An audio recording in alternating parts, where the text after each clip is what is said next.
Manassés tinha 12 anos de idade quando começou a reinar e reinou 55 anos em Jerusalém. Ele fez o que o Senhor reprova, imitando as práticas detestáveis das nações que o Senhor havia expulsado de diante dos israelitas. Feche seus olhos. Pai, nós agradecemos ao Senhor por essa manhã. Nós pedimos que agora, Deus, o nosso coração se acalme, todas as distrações sejam removidas, ó Deus, porque essa é uma mensagem para pais e para filhos. Deus, nós somos, ó Deus, a igreja do Senhor. E o nosso desejo esta manhã é que o Senhor, em primeiro lugar, nos mostre que algumas histórias tristes acontecem na família. Que às vezes as coisas saem do curso planejado, mas que em todas as coisas podemos contar com a graça, com o favor e com a misericórdia do Senhor, Pai. Nós temos filhos aqui, nós temos pais aqui, que possamos aprender com a história desse pai e deste filho, sobre como o Senhor e a sua graça são suficientes para a nossa família. É assim que nós te oramos, já agradecidos. Em nome de Jesus, amém. Meus irmãos, o título da mensagem que nós iremos compartilhar hoje, eu quero que a gente repita bem forte, é O Herói que Criou um Vilão. Vamos repetir isso? O Herói que Criou um Vilão. A história de Manassés e do seu pai, Ezequias, ela poderia ser resumida nessa frase. Nós temos um herói que foi responsável por gerar um vilão. Manassés, meus irmãos, é sem dúvida um dos piores homens, talvez o pior, o mais perverso, o mais indolente, o mais desobediente personagem de toda a Escritura. E este Manassés, ele é filho de um dos reis, talvez em alguns aspectos o rei mais importante da história de Judá. Se você tiver a oportunidade de conversar com pessoas que são judeus, que são da nação judaica, não necessariamente convertidos ao judaísmo, mas que fazem parte da nação judaica e que conhecem, que amam a sua história, eles vão dizer para você que talvez, depois do rei Davi, o rei mais importante da história de Judá é o rei Ezequias. Inclusive, ainda hoje, há ruínas arqueológicas de obras e de construções do aqueduto, o famoso aqueduto do rei Ezequias, ainda existem hoje lá no território de Judá. E estamos falando então de um homem, um herói da nação judaica, que teve um filho que foi o homem mais perverso, o rei mais terrível que governou a nação. E, lemos aqui, ele governou 55 anos. Se você acha que é ruim ter um prefeito, um governador, um presidente ruim por 4 anos, imagina o que é ter um homem perverso governando 55 anos na nação. Esse foi Manassés. E eu quero recomendar para você uma mensagem. Não negamos a ninguém que Billy Graham é uma referência para nós de ministério, é uma referência de cristão, de testemunho, e é uma mensagem que Billy Graham pregou aqui no Brasil, na década de 70, por ocasião de uma cruzada evangelística, Maracanã lotado, e ele pregou algumas mensagens. Uma dessas mensagens, eu diria que é uma das pregações que mais me impactou, é o Carnaval da Morte, Você vê que o homem é servo de Deus quando ele vem no Brasil, na década de 70, no Rio de Janeiro, com o estádio lotado e prega uma mensagem chamada o Carnaval da Morte.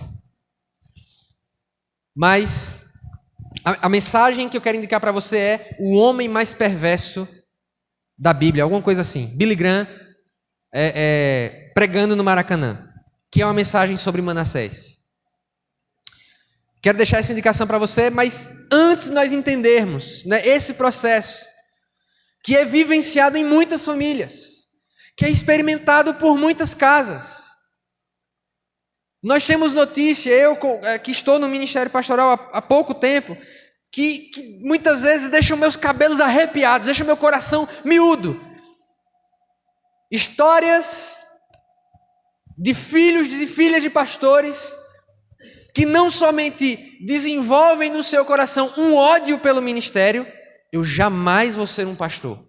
Eu jamais quero ser um líder, como meu pai é, como minha mãe é. Não apenas desenvolvem essa rejeição, eu vi isso na prática e conheço muitas histórias disso.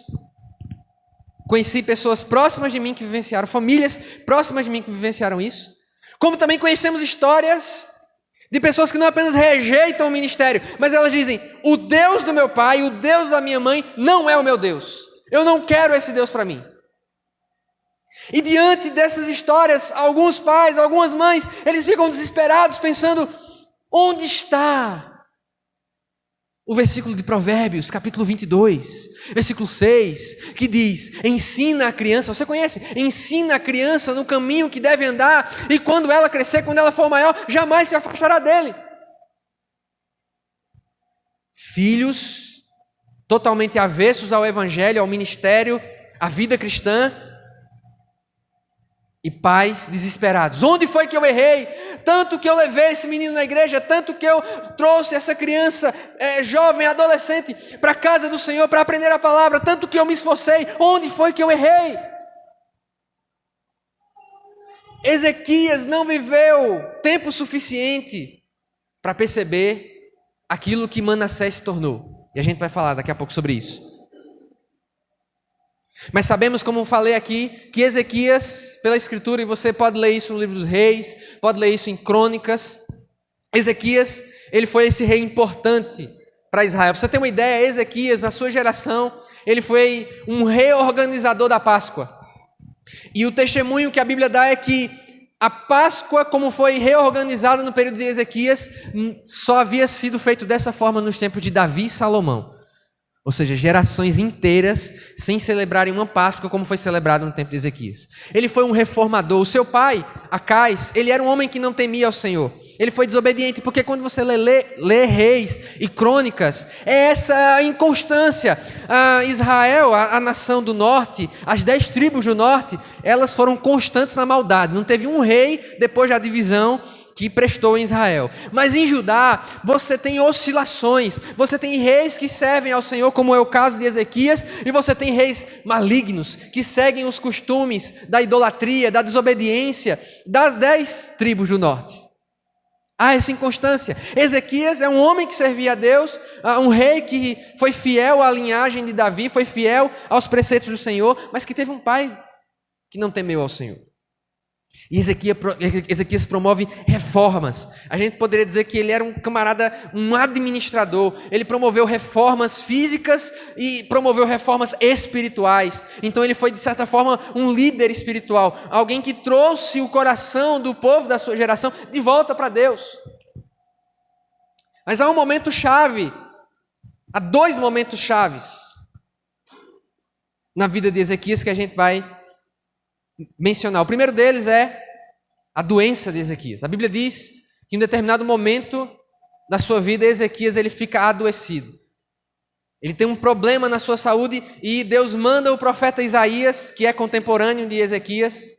Ele manda o profeta Isaías até o palácio e diz: olha, Isaías diz para Ezequias: põe a tua casa em ordem. É inclusive um livro do pastor nazareno, pastor José Pontes. Ele tem um livro que chama Põe em ordem a tua casa. E essa é a palavra para Ezequias inicialmente. Põe em ordem a tua casa, porque você vai morrer. Você não vai se curar. A Bíblia diz que Isaías dá essa palavra, ele vai embora, e Ezequias ele fica amargurado. Ele começa a clamar ao Senhor, e embora isso esteja subentendido, não esteja sendo afirmado expressamente, parte da angústia de Ezequias é porque ele ainda não tem um filho. Ele não tem um sucessor, e ele clama: Senhor, o Senhor não vai ser fiel à linhagem de Davi, conforme o Senhor prometeu ao teu servo Davi. E a Bíblia diz que, estando ainda Isaías no palácio, o Senhor diz: manda ele voltar. Manda Isaías voltar e diz: eu ouvi a oração de Ezequias. Ele terá mais 15 anos de vida. E é justamente nesses 15 anos adicionais, o Senhor dá um sinal, inclusive para Ezequias, de que iria cumprir essa palavra. Depois desses 15 anos é quando nasce Manassés. Se você observou o texto, Manassés, ele começou a governar com 12 anos de idade, após a morte do pai dele. Ou seja, 3 anos após essa palavra de que Ezequias teria mais 15 anos, nasceu Manassés. Imagina, né? A gente teve um período na história do Brasil, né, que Pedro II, né, teve toda aquela polêmica, governo regencial, e Pedrinho assumiu o império do Brasil com 15 anos de idade. Né? Manassés ganhou dele, foi com 12.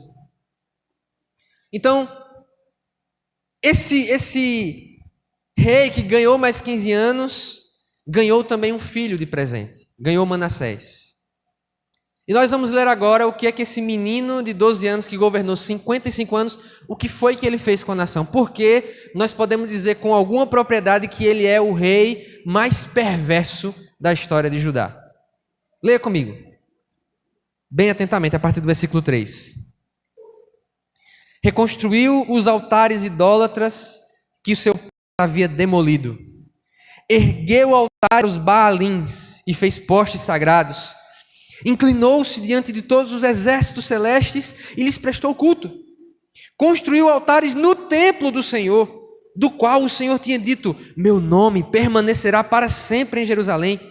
Nos 2 pátios do templo do Senhor, ele construiu altares para todos os exércitos celestes. Exércitos celestes é a adoração das estrelas. Chegou a queimar seus filhos em sacrifício no vale de Ben-Rinom. Praticou feitiçaria, adivinhação e magia.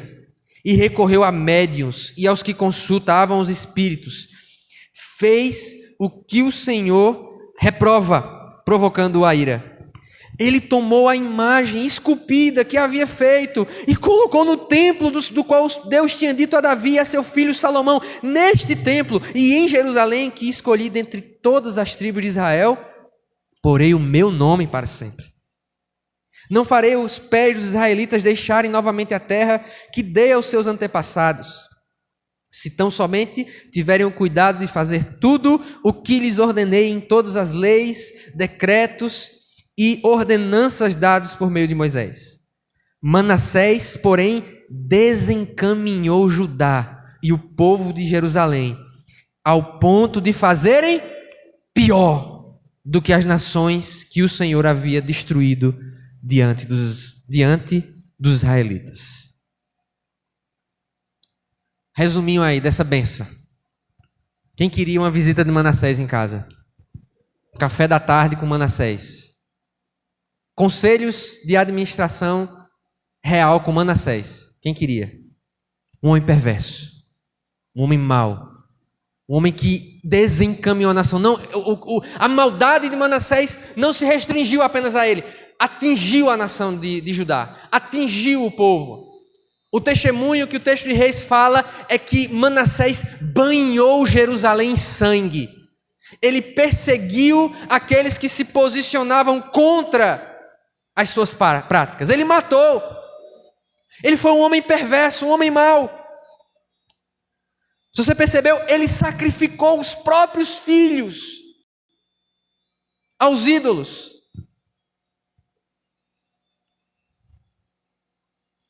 Como é que alguém cujo pai foi um herói da nação pode chegar a esse ponto?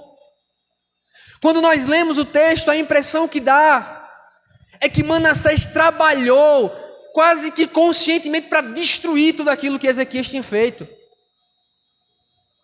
Imagina, meus irmãos, o que é um pré-adolescente, um menino de 12 anos, que já não tem mais o seu pai, ouvir as histórias a respeito de Ezequias, a respeito de um rei extraordinário, um rei que temia ao Senhor, e é um menino de 12 anos que não tem mais esse rei para orientá-lo, não tem mais esse pai para ser o seu guia, não tem mais esse homem para ajudá-lo e ensiná-lo.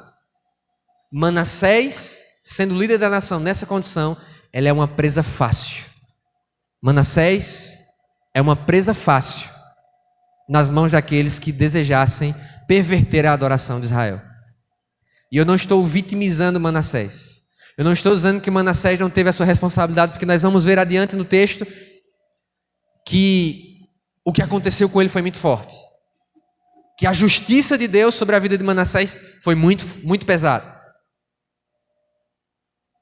Mas nós precisamos entender que quando falamos não apenas do ambiente familiar, mas da vida com Deus de modo geral, nem todo mundo é tão herói assim. Nós vamos conhecer um outro lado do herói Ezequias, do pai que todo mundo talvez gostaria de ter, do líder que todos olhariam assim e diziam, rapaz, que líder.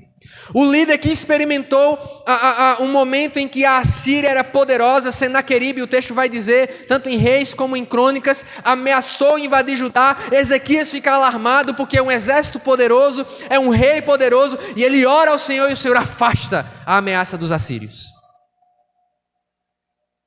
Um herói. Talvez nos dias de hoje uma referência. Vamos ver que essa referência, que esse herói tem pés de barro. Que ele é, em alguma medida, responsável por aquilo que aconteceu na geração seguinte. Reis, 2 Reis, capítulo 20. Abra o texto, por favor.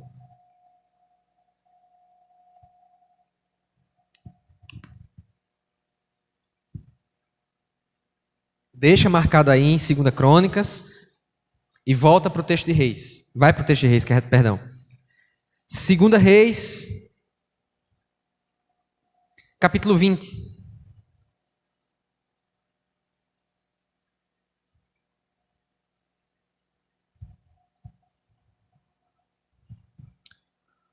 Nós vamos ler do 12 ao 19.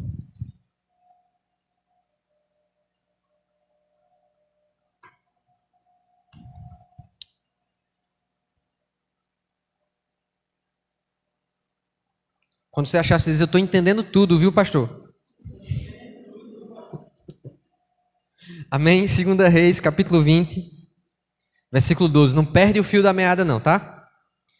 Veja agora a fragilidade do herói da nação, a fragilidade do grande Ezequias. Naquela época, diz o texto, o rei da Babilônia, Merodach-Baladã, o nome aí para você botar no seu filho, Merodach-Baladã, filho de Baladã, bem criativo, né? Enviou cartas e um presente para Ezequias, pois soubera da sua doença. Isso aqui, ó, então, é posterior à doença de Ezequias. Ezequias recebeu em audiência os mensageiros e mostrou-lhes tudo o que havia em seus armazéns: a prata, o ouro, as especiarias e o azeite finíssimo, o seu arsenal e tudo o que havia em seus tesouros. Não houve nada em seu palácio ou em seu reino que Ezequias não lhes mostrasse. Então, o tal do profeta é um bicho intrometido, vê só. Então o profeta Isaías foi ao rei Ezequias e lhe perguntou: o que esses homens disseram? De onde vieram? Ezequias respondeu: de uma terra distante, vieram da Babilônia. O profeta perguntou: o que eles viram em seu palácio? Disse Ezequias. Ezequias é inocente, é o bicho inocente. Viram tudo em meu palácio. Não há nada em meus tesouros que eu não lhes tenha mostrado. Então Isaías disse a Ezequias: ouça a palavra do Senhor. Um dia, tudo o que se encontra em seu palácio, bem como tudo o que os seus antepassados acumularam até hoje, será levado para a Babilônia. Nada restará, diz o Senhor. Alguns dos seus próprios descendentes serão levados, e eles se tornarão eunucos no palácio do rei da Babilônia. Respondeu Ezequias ao profeta, preste atenção na resposta do herói da nação: boa é a palavra do Senhor que anunciaste, pois ele entendeu que durante sua vida haveria paz e segurança. Eu não sei se você está entendendo o que está acontecendo aqui, mas um profeta da parte de Deus chega para um homem temente a Deus, o herói da nação, e diz: olha, parabéns pela sua ingenuidade, mostrou tudo que tinha no palácio, você é o estrategista, parabéns.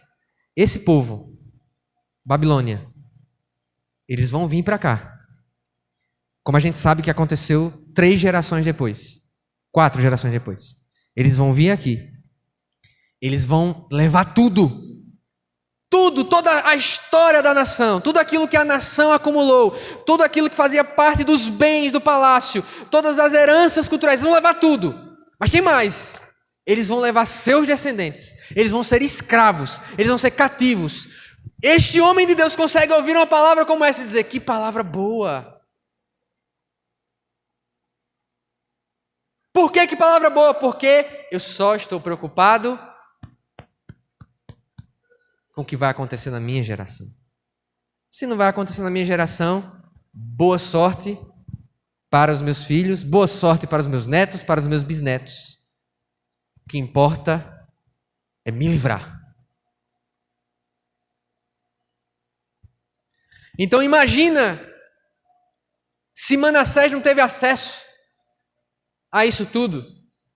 Em saber que o seu pai, no momento crítico, no momento que ele recebe a palavra do Senhor, ao invés de clamar como clamou pela própria vida, ele diz: que bom que a bomba não está nas minhas mãos. Que bom que eu não vou ter que lidar com o problema. Deixa isso para os meus filhos e para os meus netos.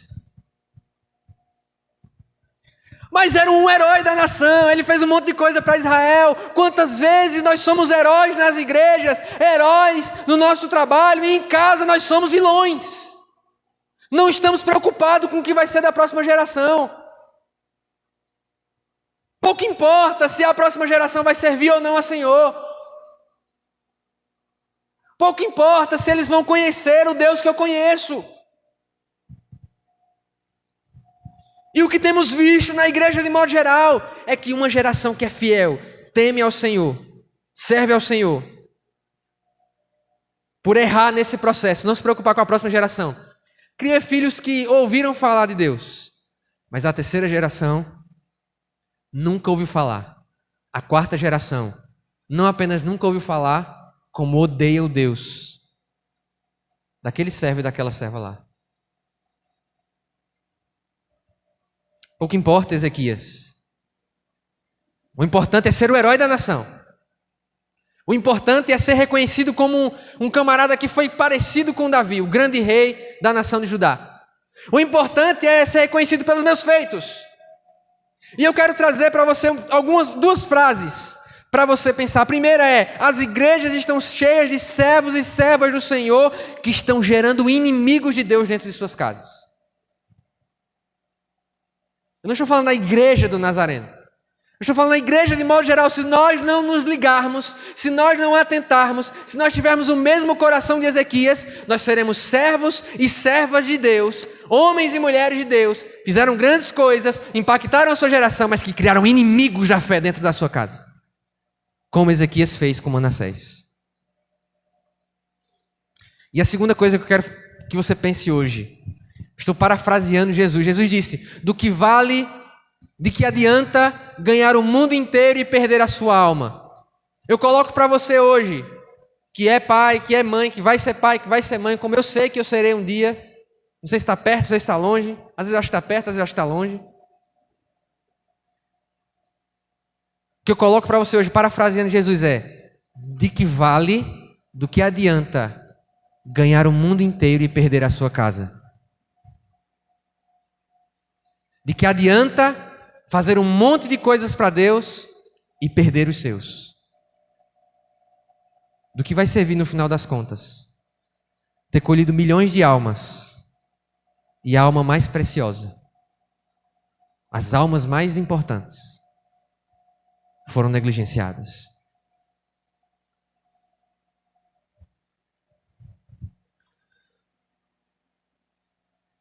E aí, se Ezequias estivesse vivo, talvez, volta lá para o texto de 2 Crônicas, capítulo 33.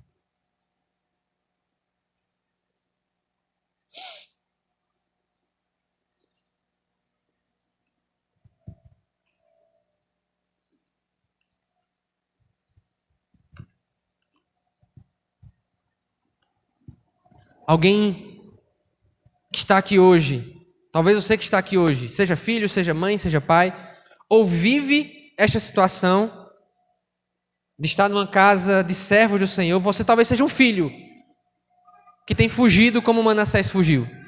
Você talvez seja um pai ou uma mãe como Ezequias, que está preocupado? Eu ensinei, eu orientei, eu mostrei o caminho, mas está rebelde, está desorientado, está desobediente, ele não quer servir. O que a história, o final da história de Manassés mostra é que, apesar dos erros dos pais e das mães, apesar das nossas deficiências, apesar de todas essas coisas, a graça de Deus é suficiente para manter a família servindo ao Senhor. E eu queria que você entendesse isso hoje. Famílias fortalecidas são famílias que confiam na graça de Deus. Porque não existe família perfeita. Não existe família de comercial de margarina. Não existe pai que acerta o tempo todo no processo de educar os filhos. Não existem filhos que obedecem o tempo todo no processo de receber o ensino dos seus pais. Mas o que existe é um Deus que a palavra dá testemunho de que onde abundou o pecado, mesmo na família, superabundou a graça de Deus. Vamos ver isso acontecendo na história de Manassés. Órfão, aos 12 anos de idade, tendo que cuidar de uma nação e trabalhando, como a gente viu aqui, ao longo dos anos de sua vida, para desfazer tudo aquilo que o pai tinha feito. Pois vamos. Versículo 10, de 2 Crônicas 33. O Senhor falou a Manassés e a seu povo, mas não lhe deram atenção.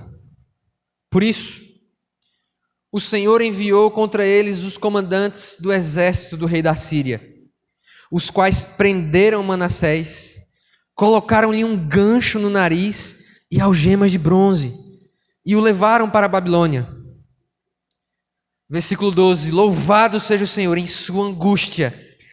Ele buscou o favor do Senhor, o seu Deus, não o Deus de Ezequias, não o Deus de Davi, o seu Deus, na angústia.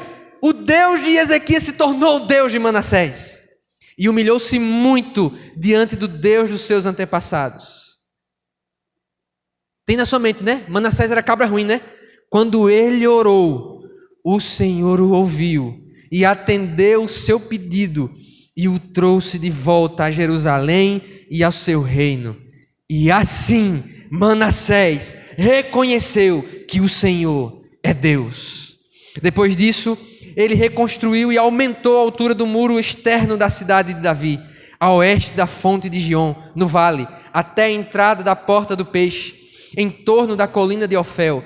Também pôs comandantes militares em todas as cidades fortificadas de Judá. Manassés tirou do templo do Senhor os deuses estrangeiros e a imagem que havia colocado lá, bem como todos os altares idólatras que havia construído na colina do templo e em Jerusalém, e jogou-os fora da cidade. Depois restaurou o altar do Senhor e sobre ele ofereceu sacrifícios de comunhão e ofertas de gratidão, ordenando a Judá que servisse o Senhor, o Deus de Israel. O povo, contudo, continuou a sacrificar nos altares idólatras, mas somente ao Senhor, o seu Deus. Isso é o que nós dizemos quando falamos que a graça de Deus é maior do que qualquer um dos erros que você tenha vivenciado na família. Você hoje está aqui e diz: eu me desviei tanto, pastor. Eu corri para tão longe. Meus pais, meus avós, meus bisavós eram homens de Deus, mas eu não sou um homem de Deus. O pior homem da história está aqui para mostrar para você. Os papais estão aqui e talvez a pergunta que Ezequias poderia fazer ao ver o seu filho, ver o que aconteceu com o seu filho é: onde foi que eu errei? Mas eu quero dizer para você, papai e mamãe, a pergunta não é onde foi que eu errei, a pergunta é onde Deus pode acertar, onde Deus pode ajustar, onde a graça de Deus pode atuar, onde a graça de Deus pode trabalhar e reverter os quadros que você acha que são irreversíveis hoje. Se um assassino, se um feiticeiro, se o pior rei da nação de Israel, pela graça de Deus, pode servir ao Deus dos seus pais, o que você acha que ele pode fazer pelo seu filho e pela sua filha, que talvez não esteja no lugar que você planejou, que você orou, que você pediu a Deus? Isso é o que significa entender que uma família pode ser fortalecida. É saber que a graça de Deus é maior do que os nossos erros. A graça de Deus. Confie na graça de Deus, filhos. Confie na graça de Deus, papais e mamães. Agora, nós vamos encerrando essa mensagem. E o que podemos então dizer do texto de Provérbios? Ensina a criança no caminho que deve andar.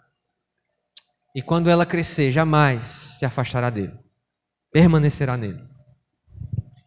O que o texto de Provérbios, meus irmãos, está estabelecendo não é uma relação de causa e efeito. Eu não sei se tem gente que trabalha com programação aqui, mas aqueles que trabalham com programação sabem que você manda o comando para o programa e o programa obedece. Não é isso que Provérbios está dizendo. Ele não está dizendo que 2 mais 2 é 4. Faça isso e vai ter que acontecer. Isso é um resultado obrigatório. O que Provérbios está ensinando? Em primeiro lugar, é que você precisa identificar qual é o caminho da criança. Porque o texto diz: instrua a criança no caminho em que ela deve andar. Sabe o que ela está dizendo? O que é que esse texto está dizendo para os pais? Para aqueles que educam? Nós deveríamos ser especialistas em identificar vocações. Nossa primeira grande tarefa não é impor aos nossos filhos. Ah, pastor, mas o senhor não tem filho. Ainda bem que nós temos a palavra, que está acima daqueles que têm filhos, do que não têm filhos, e ela nos ensina. Pais, mães, aqueles que têm a responsabilidade de guiar crianças, nós deveríamos ser identificadores de vocações, porque diz: instrua a criança no caminho que ela deve andar. Então você primeiro tem que identificar qual é o caminho que Deus tem para ela. Porque o que vemos hoje na sociedade moderna é uma imposição, é simplesmente uma vida louca que é imposta às crianças. Crianças que não têm mais o direito de brincar, de serem crianças, porque tem que estudar 3 idiomas, tem que aprender não sei quantos instrumentos musicais, tem que fazer um monte de coisa. O que os pais e a nossa sociedade fazem é impor caminhos. Você tem que seguir por esse, tem que fazer isso, tem que ser médico, tem que ser não sei o quê, tem que estudar isso, tem que fazer aquilo. Não. Instrua a criança no caminho que ela deve andar. Deus criou cada criança, inclusive criou a mim e a você, com um propósito específico. Identifique qual é o propósito de Deus para a sua criança, para o seu filho. E então, instrua esta criança neste caminho. E instruir aqui, a expressão melhor que traduz a ideia do original é treine. Desenvolva a habilidade neste caminho que o Senhor tem para esta criança. Que se você treiná-la, se você prepará-la na prática da vida, na realidade da vida, aí sim, ela não se desviará daquilo que ela foi criada para ser. Ela cumprirá o propósito do Senhor para a vida dela. É isso que significa esse versículo. Não expectativa mecânica. Eu aperto alguns botões nas costas do meu filho e ele agora vai ter que ser o que eu disse para ele ser. É, em primeiro lugar, uma identificação daquilo que o Senhor tem para a vida dele. Fique de pé.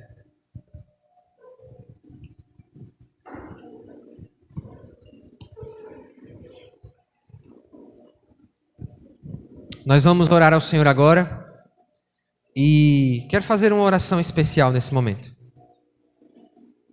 Se você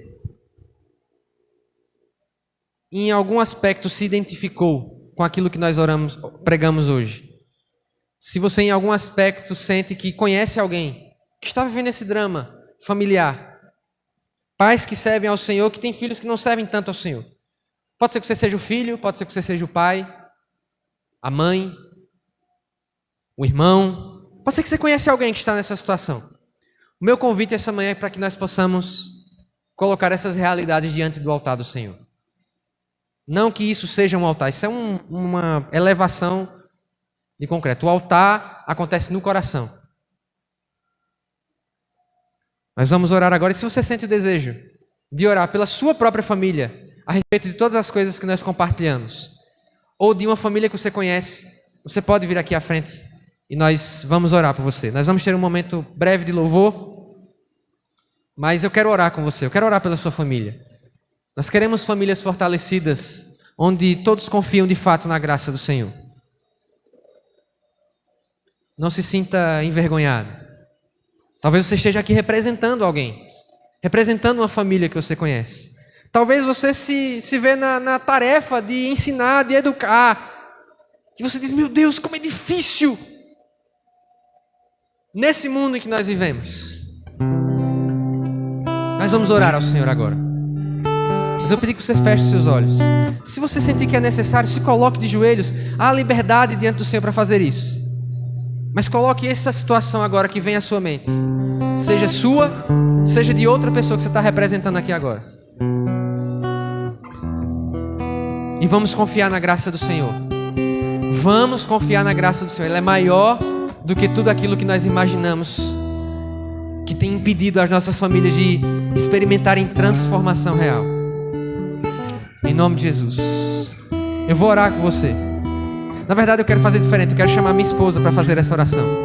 E eu vou até aí onde você está. Eu quero brevemente ainda orar com você enquanto ela conduz esse momento de oração. Mas agora você já pode fazer isso. Agora você já pode se colocar como intercessor. Agora você já pode se colocar como um pai, uma mãe, um filho ou uma filha com um compromisso diante do Senhor em nome de Jesus. Vamos orar. Pai, nos colocamos, Senhor, diante de Ti, Deus, nesta manhã, Deus. Entregando, Senhor, talvez os nossos filhos, os nossos sobrinhos, crianças, Senhor, que nós conhecemos da nossa vizinhança, de amigos, da nossa família, Pai. Que o Senhor esteja à frente, Pai, da vida deles, Senhor. Que os responsáveis por essa criança e até nós mesmos, a gente não negligencie, Pai, essa nossa missão que o Senhor nos deu, Deus. Senhor, nos ensina, Pai, a compreender a Tua palavra, Senhor.